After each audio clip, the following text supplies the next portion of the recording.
इस बात का है, सवाल इस बात का है कि हम विपक्ष हैं और विपक्ष में जनता की आवाज उठाना ही हमारा काम है। और अगर ये राजनीति है तो कर रहे हैं, अगर ये राजनीति है तो कर रहे हैं। उनके अभिभाषण का खत्म होने पर, चर्चा खत्म होने के पूर्व स्पेशल सेशन, स्पेशल बहस की मांग करना किस नियम में है?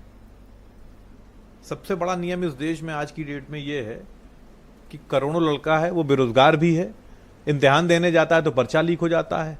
और अब तो यहाँ यूपी की तो सारे हालात आप जानते ही जानते हैं। क्या भाई यूपी में 2017 से लेके आज के बीच में सारे पर्चे लीक हैं, सारे बेदीराम कहाँ है भाई? कई बेदीराम हैं, कई बेदीराम हैं, पकड़े कितने गए?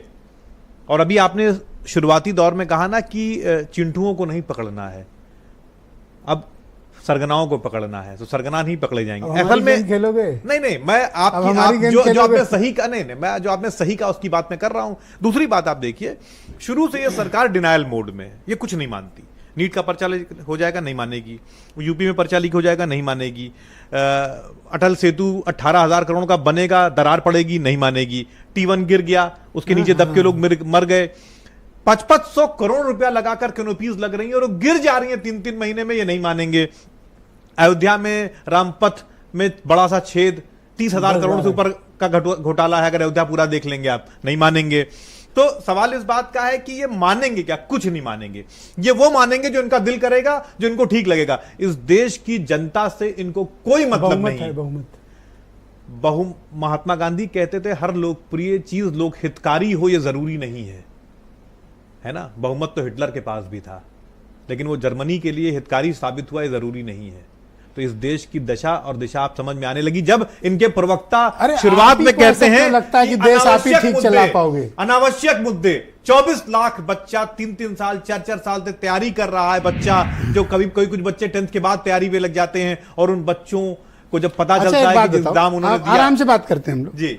आप ही को क्यों ऐसा लगता है कि यह देश सिर्फ आप ही अच्छे चला सकते हो और कोई नहीं चला सकता? नहीं, हमें ये नहीं लगता आपको है। इस बात की हुक क्यों चढ़ी रहती है? नहीं, हमें कतई नहीं लगता है। हम तो सिर्फ ये कह रहे हैं कि हमारी अंतरात्मा कह रही है कि नीट में जो हुआ वो बहुत गलत हुआ, और उस गलत को इन्हें भी मानना चाहिए। ये नहीं मान रहे हैं, इनकी अंतरात्मा मर गई है। भाई क्यों मान लें? वो आप वो सत्ता पर, अरे भाई सत्ता और विपक्ष छोड़ दीजिए, आपकी बात मान के ये बताइए, क्या हमारा आपका बच्चा उस नीट में एग्जाम नहीं दे रहा है? और जब वो देकर आ रहा है तो उसको पता चल रहा है कि पर्चा लीक हो गया, तो अनियमितता हो गई, तो गलत ग्रेस मार्क दे दिए गए, तो एक ही सेंटर के 7 लड़के, सीबीआई 718 चिंटू। कौन सी सीबीआई? प्रयागराज में भी एक कौन सी सीबीआई जो इनके कहने पे काम कर रही है? विपक्ष के नेताओं पर छापा मार रही है, उनको पकड़ रही है, उन्हीं को सजा दिला रही है, बस जो उनके पीछे पड़ी हुई है, जो 5-5 साल 6 साल करा लें भैया। माननीय सुप्रीम कोर्ट के दिशा निर्देश में एक कमेटी बने, और अब कुछ बचा नहीं है, ये भरोसे लायक नहीं रह गए। नीट की मांग कर रहे हैं। जी, हम लोग मांग कर रहे हैं। ऑलराइट, शुक्रिया।